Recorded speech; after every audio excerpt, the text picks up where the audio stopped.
মুখ্যমন্ত্রী বুঝতে পেরেছেন যদি আমাদের মজুত করা বোম আর অস্ত্র না ব্যবহার করা হয় এইবারে কিন্তু থার্ড ফেজ থেকে কোনো সিট আর জিততে পারবে না। যতদিন তৃণমূল এই রাজ্যে আছে ততদিন এটা চলবে। আমি একটা ছোট্ট ঘটনা বলি, যে ঘটনা বা প্রতিবেদন একটু আগে দেখালেন সেই নর্থ কলকাতাতে অভিজিৎ সরকারের কথা মনে আছে? একটা ছেলেকে তার পোষ্য কুকুরগুলোর সঙ্গে সেই পোষ্য কুকুরটাকেও মেরে দিল এবং তাকেও থেঁতলে মেরে দিল অভিজিৎ সরকার। এবং কয়েকদিন আগে সাউথ কলকাতার ঘটনা, আবার সেই মহিলার উপর আক্রমণ, পুরো রক্ত ঝরছে মুখের উপর দিয়ে দেখছি।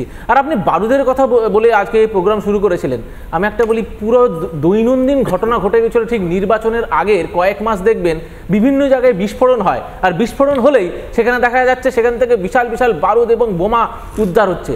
যখনই জিজ্ঞেস করা হয় তখন বলা হয় তদন্ত করা হচ্ছে এবং সেখানে নাকি বাজি কারখানা ছিল।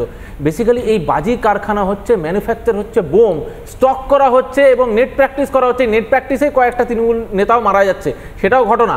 এবং দ্বিতীয় দিকে দেখা গেল অস্ত্র পাওয়া যাচ্ছে মাটির তলা থেকে, এটা পশ্চিমবঙ্গেই হয়। পুরো হিংসাটার পিছনে মুখ্যমন্ত্রী, তার কারণ এটা, এই হিংসাটাকে উস্কাচ্ছে কে সেটা দেখতে হবে।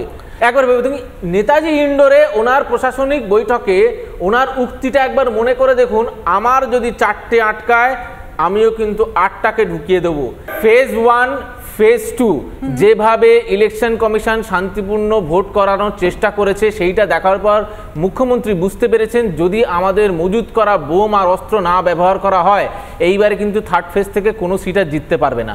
খুব স্বাভাবিকভাবে দেখুন, আপনাদের প্রতিবেদন থেকে একটা জিনিস খুব পরিষ্কার, গত 7 দিনে 6 দিন রীতিমতো ওখান থেকে কোথাও বিস্ফোরণ হয়েছে, না হলে কোথা থেকে বোম উদ্ধার হয়েছে।